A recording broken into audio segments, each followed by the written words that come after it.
award pandemic guys, na-awardan ako as top 10. Ika next year nun guys, na-awardan ako as top 8.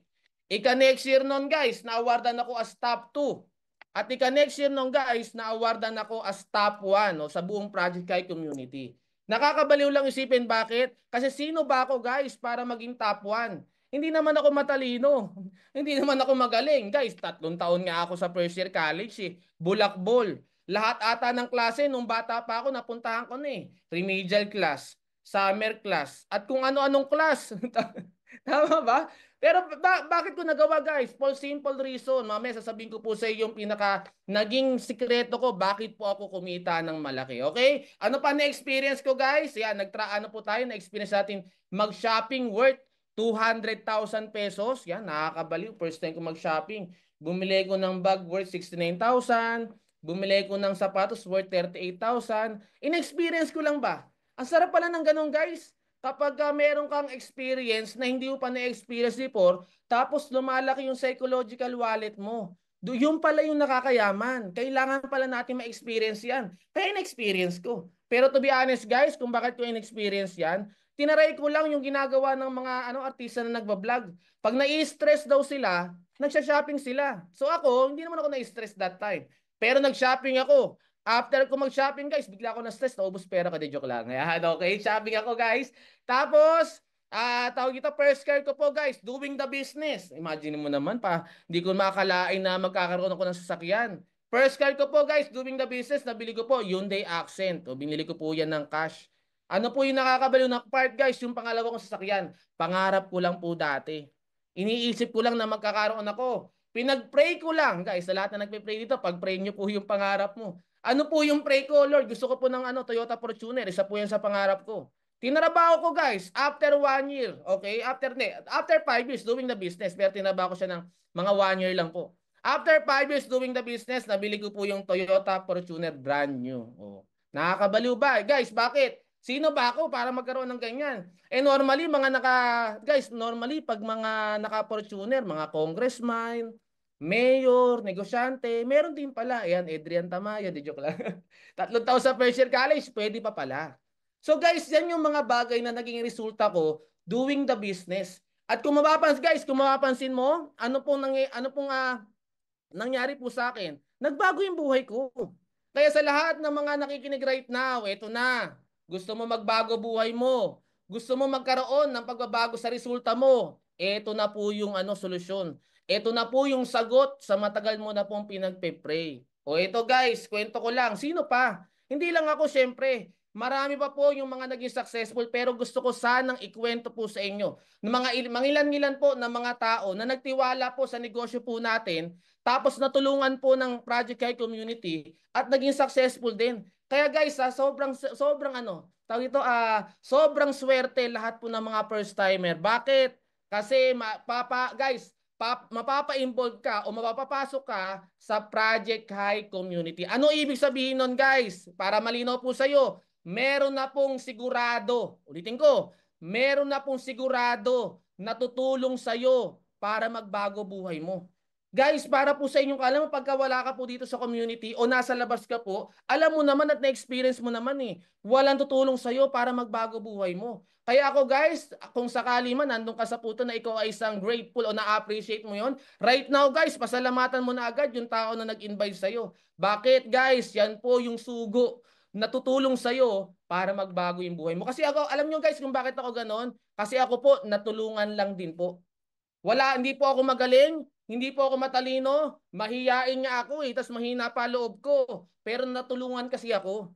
Guys, natulungan kasi ako, kaya nagbago yung buhay ko. Kaya dito sa community natin guys, pag naging part ka dito, pangako namin sa iyo guys, tutulungan ka po namin. Ito, pakilala ko na sa iyo, no? Yung mga naging successful din po sa negosyo po natin. Yan, no? Pakilala ko po sa inyo si Mentor Angelo Jet Tagasa. Guys, kasama ko lang po ito nagdodota dati. Yan, sa mga kaway-kaway, sa mga nagdodota, no? Diyan nasira buhay ko nung ako ay nagka-college. Yan, tawag dito, Dota player. College dropout, guys. Nakita yung business. Hindi pinagpatuloy yung pag-aaral. Guys, huwag yung gagayahin yun, ha? Pero siya kasi nag-decide. Hindi na pinagpatuloy ang pag-aaral. Nag-focus na lang sa negosyo. Ano yung nakakabaliw na part, guys? Naabot yung pangarap. Nakadalawang sasakyan na. Pinaka-latest na car niya, guys. top of the line, tawag to, Nissan Navara. Imagine niyo po yung guys. Dating payat, ngayon chubby na. Hindi, joke lang. Okay? Dating walang-wala, guys. Dating walang-wala. Ang cellphone lang po niyan, my phone. Ngayon guys, naka-iPhone 16 Pro Max na. Nakakabaliw lang guys kasi kitang-kita mo na nagbago yung buhay. Hindi lang in terms sa resulta, pati sa itsura. Di ba? Yun yung nakakabaliw. Makikita mo talaga nagbabago yung buhay. Sino pa guys? Isa po sa nagtiwala po sa negosyo natin na natulungan ng Project Kai Community. Pangalan po, Laika Nanea. Si Mentor Laika Nanea. Dating beauty consultant. O imagine mo guys, sa beauty consultant, maganda na trabaho, maganda kinikita. Ngayon na-introduce yung business. May na-realize. Alam niyo kung ano na-realize guys? Walang pagyaman sa pagtatrabaho. Kung sakali mangyayaman ka guys, maliit na posibilidad, tapos matagal. Na-realize niya, ayaw niya ng ganun. Anong ginawa niya? Nag-join. Pagka-join guys, ito nakakabaliw guys, nakadalawang sasakyan na rin po yan. Pinaka-latest sa sasakyan po niya, nakakabili lang po, no? Ano po, ito po, territory, Ford Territory. Top of the line din. Mahilig sila sa top of the line, hindi ko ba alam kung bakit. Ngayon ano guys, itong dalawa na to guys, naging milyonaryo na dito po sa negosyo. Tapos ang nakakabaliw pa niyan, may mga na-create na rin po yan ng mga milyonaryo under po sa kanila. O sino pa, ano pang background, no? Pag-usapan pa natin. Ito guys, nakakabaliw to at nakaka-inspire itong dalawang tao na to. Sino po ito? Si Mentor Bartolome Nuevo, dating janitor. At take note guys, dating negative. Bakit ko nasabing negative? Kasi nakausap ko po yan nung siya po ay first timer. Negative po yan. Na-invite ba naman? Nasabi, imagine mo, date daw sila nung friend niya. O, nag-date nga sila. Kaso nga lang, dinala siya sa seminar. Bad trip ka talaga, negative ka talaga. Pero, ito nakakabaliw na part guys. May naintindihan sa buhay niya na kapag nagpatuloy siya sa pagtatrabaho, kahit after 10 years pa, anong mangyayari sa kanya? Guys, wala. Doon niya na-realize. Ano nangyari? Kinabukasan, guys, nag-join agad. Yan. O, natigil yung natin, yung live natin. Ipagpatuloy niyo yung live po natin. Yan. O anyways, ano nangyari sa kanya, guys? Pag-join kinabukasan, nung time na na-invite po siya, guys, nakadalawa sasakyan na rin po yan. Okay, ano nakakabaliw, guys? Dating janitor lang. Ang first car niya, Toyota Vios. At pangalawang sasakyan niya, guys, Toyota Hilux. Nakakapogi talaga pag nakita mo to, guys. Dating janitor, ngayon poging-pogi na. Hindi mo na masasabing janitor. Tama ba? O sino pa, guys? Ito po, isa po sa pinakamasipag po sa Project Kai Community, Marcelo Padillo. Okay, sino po ito? Dating construction worker. O makikita mo naman guys, salata naman dati, di ba? Pero ngayon mukha ba bang construction worker? Hindi na. Bakit? Kasi nakadalawang sasakyan na yan. First car niyan, Toyota Corolla. At second car po niyan, Toyota Vios. O imagine niyo po yung mga nakadalawang sasakyan na. At yan pong dalawa na yan guys. Take note. Yan po ay mga naging milyonaryo na dito po sa negosyo natin. Sa tulong syempre ng Project Kai Community. O sino pa guys? Ito po. Isa po sa pinakamalapit po sa amin. Bakit? Isa po sa pinakamabilis na naging Millionaires Club. Okay, sa grupo po natin, sa community po natin. Ang pangalan po nito is Mentor Juniper Bonifacio. Nakabili ng sariling bahay guys, binigay sa magulang, alam ko binigay sa magulang. At ang pinaka-latest po na resulta po nito, Toyota Hilux. Okay, ito po ay kung di ako nagkakamali, within 7 months guys, na-experience niya agad kumita ng milyon. Within 7 months guys. Imagine mo po yun. Kaya kayang-kaya mo rin eh. Guys, ang background po nito, grade 11 lang po ang narating. Hindi nakatapos na ng high school, grade 11 lang. Okay, tapos nagawa pa din. Kayang-kaya mo din. Doon na ito guys, ito yung patunay na kayang-kaya mo din maging successful dito. Ano pa guys, ito. Isa po sa mga malulupit po sa amin. Mentor Daisy Palpalato. Okay? Dati pong production operator, napakahirap po nun, production operator. At nakita ko po ito na nagsisimula. At nakausap ko din po ito guys, kung ito po ay first timer. Nakakabaliw lang guys. Bakit? Nakita mo kung paano nagsisimula eh. Recording in progress. Naging milyonaryo. Yan, nagpatuloy na po ang ating live, no? Ngayon po, Ngayon po, isa na po sa naging milyonaryo. First car guys, naka Mirage. Second car guys, naka Toyota Vios. Yun yung nakakabaliw, nakadalawang sasakyan na. Ang liit lang po niyan, pero ang laki po ng kinikita po niyan. Sino pa guys? Okay, ito po. Si Mentor Risa May Bidyot. Kita-kita mo nun, mukhang bata pa. Batang-bata pa po yan guys. High school lang po ang natapos. Doing the business, isa po yan guys, sa pinakabata na tawag dito, naging Millionaires Club at nagkaroon po ng sasakyan. Ang sasakyan niya po ngayon guys, Toyota Vios. Guys, kung makikita mo iba-ibang background. Pero iisa yung nangyari. Alam mo kung ano guys? naging successful, naabot yung mga pangarap. Kaya doon sa mga nabanggit ko, ito sa mga nabanggit ko ng mga background, baka background mo din yun. Eh guys, mai-inspire ka talaga. Bakit? Pwede mo sabihin ngayon, kung nagawa niya, kaya ko din. Sa lahat ng first timer yan, tuturo ko sa inyo yan Ganyan, ganyan po ako ng first timer. Kung kaya nila, kaya ko din. Sabihin nyo na po ngayon yan. Declare mo na po yan. Sino pa guys? Ito, last na po itong dalawa. Si Mentor John Bruce Edades. Dating accountant, professional guys. Napakagaling po na tao. Napakabilis po mag-compute yan. Yan siya lagi pinapakompute ko pag may computation eh. Dating accountant guys, ano nangyari? May na-realize. Nagtatrabaho naman na maganda, maganda naman sinasahod. May na-realize nung nakita po yung negosyo. Eh anong ginawa? Nag-resign. Pero sa mga nagtatrabaho dito, wag ka muna mag-resign. Bakit? Gabi na, bukas na. Hindi, joke lang. Nag-resign. Hinataw. Eh no, malupit. Good news. Isa po sa naging milyonaryo. At kakalabas na po nito ng tawag ito, Mazda 3. 2000, kung di ako nagkakamali, 2022. Nakakabaliw guys, bakit? Eh, imagine mo, professional, nag-bow down, binaba yung pride. Guys, binaba yung pride para hatawin at tatrabahuin tong negosyo na to. Nagkakaresulta guys, nagkakaresulta. Unti-unti, naaabot yung pangarap. Sino pa po guys? Si Mentor Galilean Nuevo.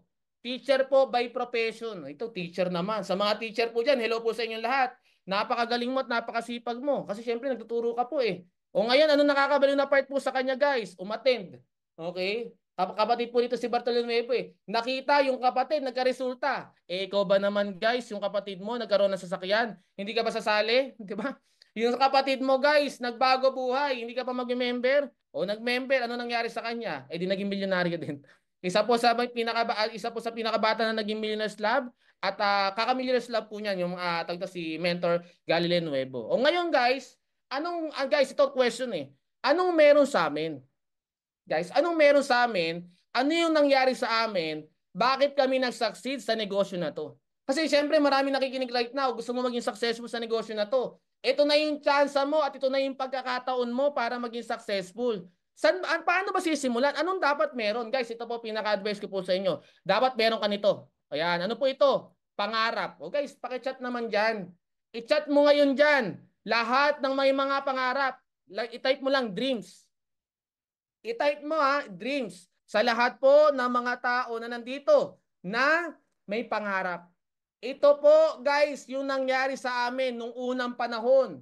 Nung first timer kami guys, lahat na nabanggit ko po sa inyo ng mga tao at lahat po ng mga tao na maririnig mo po na naging successful, ito po yung nangyari po sa amin na-open po ulit yung salitang pangarap sa buhay namin.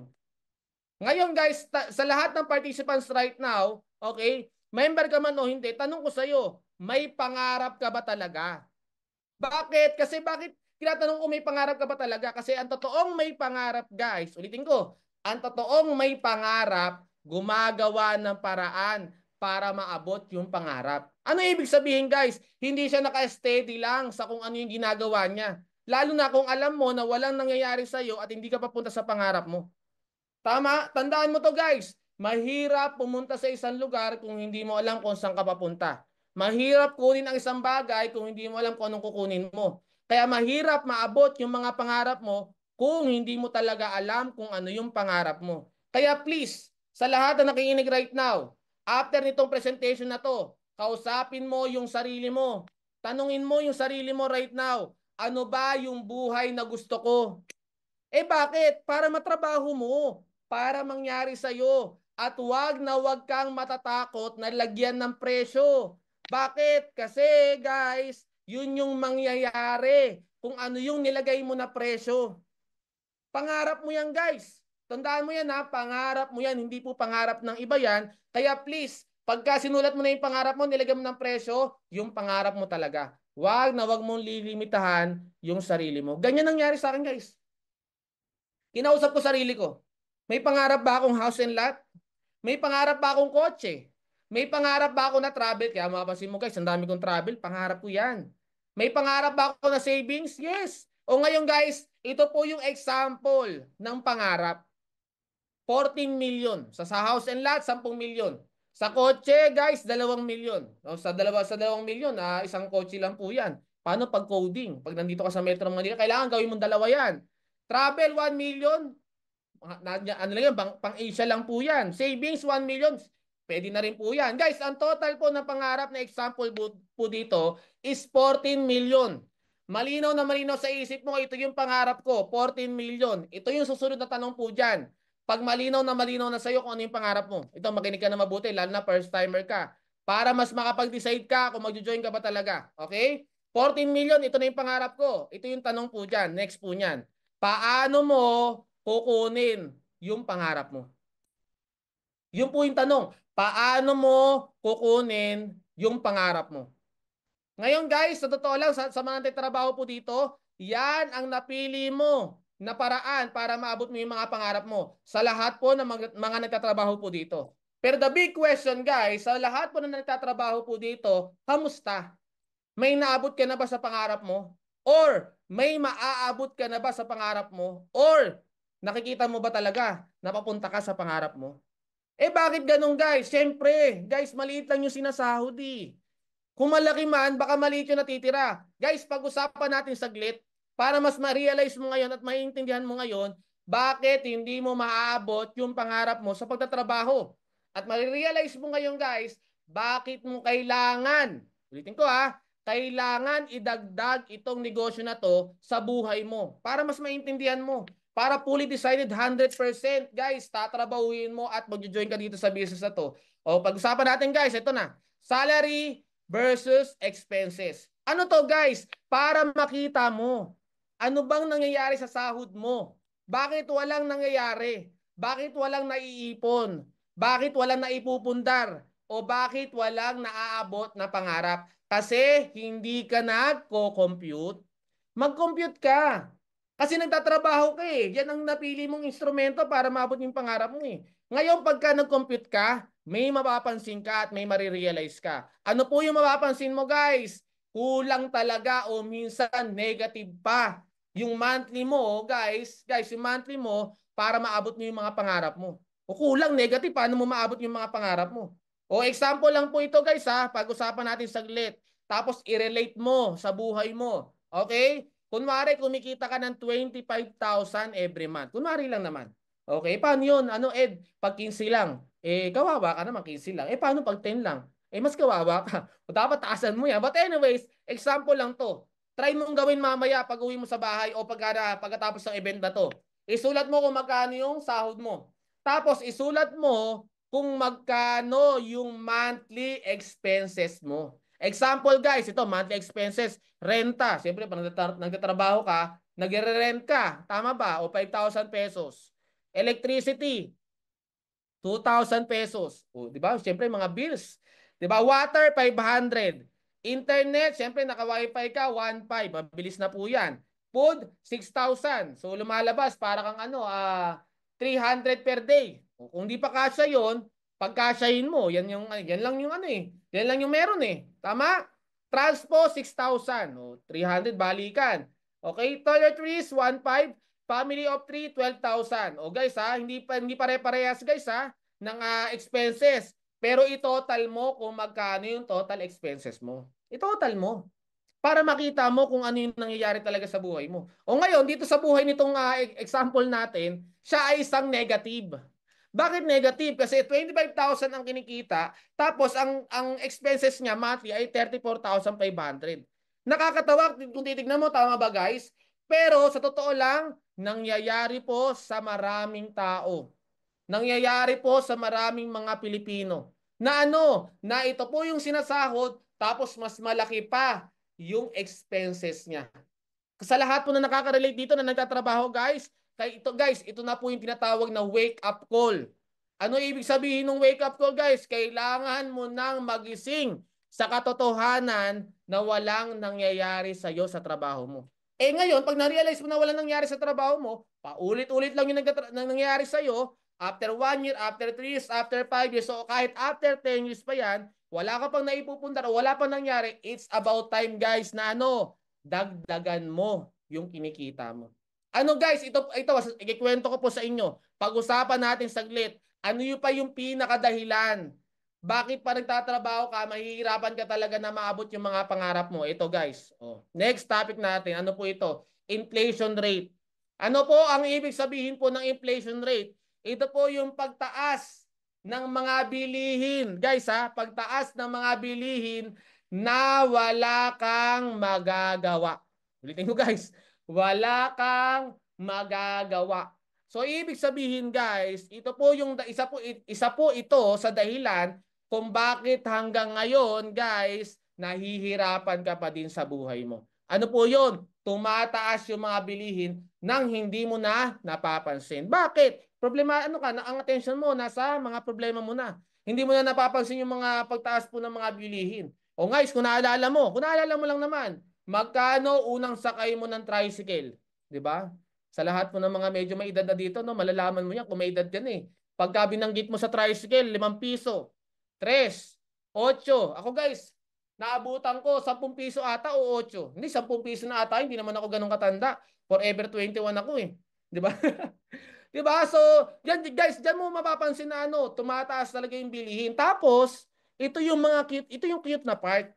Ang bilis tumaas ng mga bilihin, tapos yung sahod mo ang tagal tumaas. Tapos ang cute, ano, hindi tumataas. So ano nangyayari guys? Ano nangyayari po sa iyo? Yung dati mong sahod na akala mo malaki, ngayon sobrang liit na lang. Bakit? Kasi nga ang mahal na po ng mga bilihin. Dati guys, yung 500, pag pumunta ka po sa grocery, sa supermarket, ang dami mong maiuwi. Ngayon guys, iilang piraso na lang. Nagutom ka, meron kang 500, pumunta ka sa Jollibee lang guys, ubos yung 500 mo. O imagine mo guys, take note, 1 meal lang yun. Take note, isang araw lang yun. Di pa nga buong araw yun eh. 1 meal lang sa loob ng isang araw. Eh paano mo pagkakasyahin yung sahod mo sa pangkain pa lang? Ito yung pinaka-cute na part, guys. Paano pag double ka? I mean, alam mo yung double? May anak na o may pamilya na. Mas lalong challenging. Diba nung unang guys, nung unang panahon, isa lang ang nagtatrabaho, buhay lahat. Ngayon, guys, lahat na nagtatrabaho, yung iba may utang pa. O, di ba? Bakit ganun? Kasi kailangan nating mapansin at maintindihan right now na hindi na sapat yung kinikita natin para sa panggastos po natin pang araw-araw. Eh paano na yung pangarap?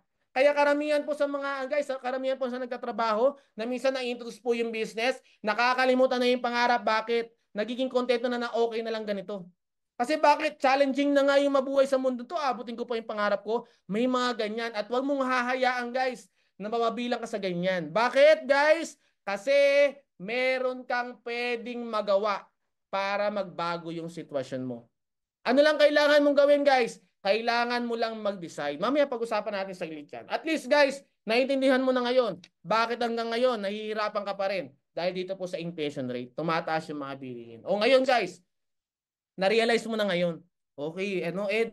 Okay, kailangan ko talaga dagdagan yung kinikita ko. Kailangan ko talaga magnegosyo. Kailangan ko i-add apps. Kasi tandaan mo to guys, kung wala kang babaguhin, walang magbabago. Sabi nga ni Einstein guys, Albert Einstein, kabaliwan daw ang isang bagay na naghihintay ka na mag-iiba yung resulta kung wala ka namang binabago sa ginagawa mo. So kailangan ano guys, kailangan may magbago sa ginagawa mo or dagdagan mo yung ginagawa mo. O ngayon Ed, pwede mo sa akin sabihin, Ed, teka lang, gusto ko na. Malinaw na sa akin, gusto ko na magnegosyo. Malinaw na sa akin, gaano kahalaga magnegosyo. Malinaw na sa akin na makakatulong itong negosyo na to sa buhay ko. Kaso nga lang, may pumipigil sa akin. O guys, pag-usapan natin yung pumipigil sa'yo. Para magkaroon ng clarity sa isip mo, makapag-decide ka 100% na sumali dito sa negosyo po natin. Okay? Na ito guys, pag-usapan natin, no, walang pera, no money. Teka lang Ed, gusto ko naman yung negosyo. Kaso nga lang wala akong pera. O guys, sa lahat po na nagsasabi na walang pera, at sa lahat po na walang pera right now na mga first timer, guys, wake up call nyo po yan. Kailangan mo maintindihan na ano, na bakit wala ka pa rin pera hanggang ngayon sa tagal mong nagtatrabaho. Kailangan maintindihan mo yun guys. Kailangan mo pansin mo yun. For how many years nagtatrabaho ka? Bakit sa magkano lang wala kang ipon? Bakit 5,000 wala kang ipon?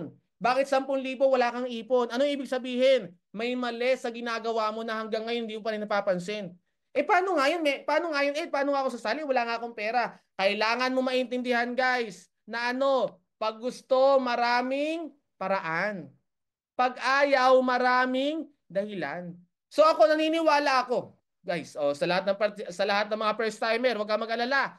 Naniniwala ako na wala kang pera. Bakit? Wala rin akong pera nung nakita ko yung business. Sa lahat po ng mga nakausap ko po dito, 95% po, lahat po ng mga nakakausap ko, wala rin pera. Bakit ganun? Minsan guys, dumarating talaga yung oportunidad sa hindi mo inaasahang pagkakataon. Pero guys, hindi yun ang pinakamahalaga. Ano ang pinakamahalaga guys? Malinaw sa'yo kung ano yung bagay na pwedeng mangyari sa'yo sa future once na ginawa mo tong negosyo na to. Bakit yun yung pinakamahalaga? Kasi pag malinaw sa'yo kung ano yung bagay na pwedeng mangyari dito sa'yo sa future, gagawa ka ng paraan. Ulitin ko guys, gagawa ka ng paraan. O para sa simple example para mas maintindihan mo. Kunwari lang guys, ibebenta ko sa inyo yung Fortuner ko. Ibebenta ko sa inyo ng 10,000 lang. Tapos sinabi mo sa akin, Ed, wala akong pera ngayon. Okay, sige, huwag kang mag-alala.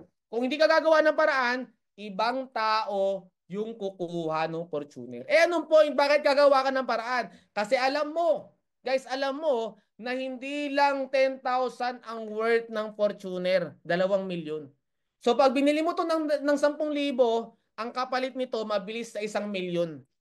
So ano yung point guys? Nagde-decide tayo ng oo kahit wala tayong pera kasi mas nakikita natin yung kapalit nung ilalabas natin. O ngayon sa lahat na nakikinig right now, ano ba yung nakikita mo? Yung ilalabas mo o yung babalik sa'yo? Ako guys, nung first timer ako kaya baliw na baliw ako sa negosyo kasi nakita ko na to.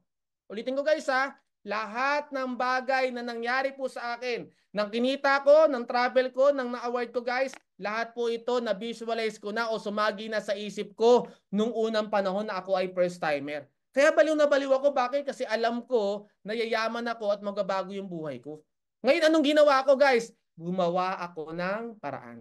So wala kang pera. Pero naniniwala ako, 100% kaya mo gumawa ng paraan. Bakit? Ang dami ko na nakita na tao. Ako mismo, nakita ko sarili ko na kapag gusto ko ang isang bagay, ginagawan ko talaga ng paraan. Kaya mo gawa ng paraan yan. Magplano kayo at mag-usap kayo nung tao na nag-invite po sa'yo. Para ano? Para maging maganda yung resulta mo.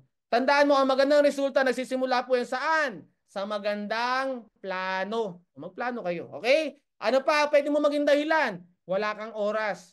Kung wala kang oras, guys, ang cute mo nun. Deads ka na nun. De, joke lang. Guys, may oras tayo. Ano lang ang problema? Hindi mo lang priority. Pero walang problema kung hindi mo to priority. Bakit? Kasi sa negosyo natin, guys, hawak mo yung oras mo. Pwede mo gawin kung kailan mo gusto. Pwede mo gawin kahit anong oras mo gusto at sa kahit anong suot sa gusto mo. Basta meron kang internet at may cellphone ka, pwede mong magawa yung business. Kaya hindi mo magiging problema dito yung oras. Bakit? Ulitin ko guys, pwede mong gawin kahit anong oras.